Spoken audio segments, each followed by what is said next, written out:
Let me just begin my discussion here in studio with my guests. I'll introduce them, starting from my extreme right, Patrick Munene, who's a member of parliament for Chuka Igamba Ng'ombe. Thank you very much for joining us. Such a complicated name, but it's in Tharaka Nithi, you told us. Tharaka Nithi, yeah.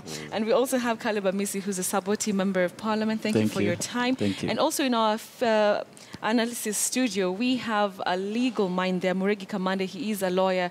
He's going to be joining us and also he's going to be part of this discussion this morning. Muregi, good morning. I hope you can hear us clearly. Yes, good morning. I can hear you. Okay, great. So, yes. Muregi, I'd like to start with you, just to give us your assessment, really, of exactly what's happening in the country. You have, the Senate today doing its work, but what is really your assessment of everything that's happening? A lot is happening to do with the politics and also to do with the laws.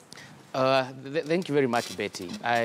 Some time back, I opined that the judiciary has become a critical player in these elections. And what you find is that every day you have a decision from the High Court, be it from the High Court, be it from the Supreme Court, giving directions on how the election is supposed to be held. So my expectation is, with the passage and assenting of the Elections Amendment Bill, be ready for a series of judicial review applications and constitutional applications challenging those laws. And so definitely you will see that judiciary has a role to play, and every decision that will come from the judiciary has a pointer to how the election is supposed to be held. Yes. All right. Coming to you, Honorable Amisi, what is your assessment of this? And he's rightly put it that, the judiciary has really played a major role this time round. Maybe we do not foresee this happening, but every other time everybody's running to the courts and having all sorts of judgments. Yeah. Thank you, Betty, for having me today this morning. I agree with the lawyer. I think the judiciary is having this flurry of activities, especially at this time, because there exists, as I said earlier, a lacuna in the Constitution. There is big loopholes in the electoral laws, and some of these loopholes is what the Jubilee side are actually using against a good election. And is it Jubilee? Because it's actually Jubilee. The law was the electoral law amendments have been introduced by Jubilee. Okay. I wish it would be introduced by IBC, because that is the body that conducts the election. You will see from what we have in the Constitution, there are a number of issues even the lawyers are not agreeing on. There are lawyers that are interpreting the law in their own way, understanding. Even from the yesterday's judgment allowing our court on the ballot, it was basically an interpretation of the High Court, which is actually also different. It is an High Court interpreting what Supreme Court said in 2013.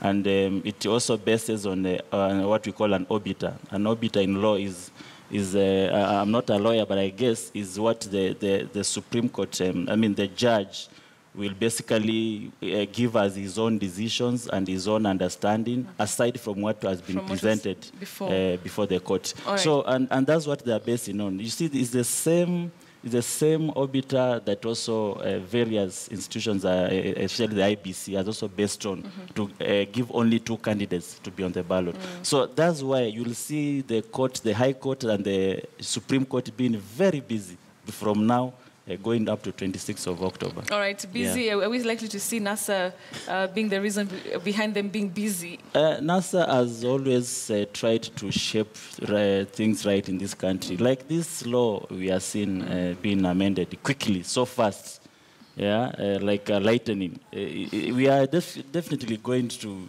It's not going to see the light of the day, I tell you. It's not going to see the light of the day. They can... And I think the law is meant to do Jubilee primaries. I don't think it's meant for a general election or for any presidential election. I think it's meant for Jubilee primaries. Right, so we give it to them. I don't think it will apply in our case. Let me bring Patrick Munene in before we get into the details, because we have all the time. What is really your assessment of this? Where are we heading to as a country? Well, thank you, Betty, and thanks for having me here this morning. First, I want to say that I've just listened to my friend admitting that there are so many lacunas in the law, in the electoral law that we have today. There are so many gaps that are confusing people and confusing this country in the electoral laws. And that's what we are trying to address at Jubilee. We can't sit on this table and address that the law is not clear, and at the same time we criticize those who are trying to make the law clear. and we are saying the law is not clear. That's why we're having so many limitations. So as Jubilee, these are the lacunas now we want to fill. So that in future we don't have such confusion again. Something else, Betty. You know, I've sat in Parliament for the last 2 weeks, and I saw people taking their views to the committee and during the public hearing. I didn't see my NASA colleagues go to the committee to give their views. Because they said that it didn't matter if they don't come to Parliament to participate. Yeah. So it's even long for me to stay here, discuss laws with people who are not interested with law. Something else, there's no law in this country that dictates that when NASA doesn't sit in the House, we can't pass a law. We are members of Parliament. When I came to Parliament, I didn't come to Parliament as a Jubilee member of Parliament. Now I'm a member of Parliament, legislating for this country, and we are not passing these laws for this election. I heard NASA people yesterday arguing that no, Jubilee now is time-bound. Raila Odinga stepped down before they passed the law. We are not passing this law for this election only. We are passing this law for posterity. You know, when we imagine that presidential candidate can withdraw from an election last week, but when we started these amendments, people thought Jubilee has lost its way, but now we've seen it can happen. And it's not in this election only. It can happen in another election, even in future, 50 years from today. All right. It's interesting that you say that because leaders alert from NASA, they say that, you know, you're trying to change the law through the back door. But we'll come back to that discussion shortly. But for now, though, before we continue,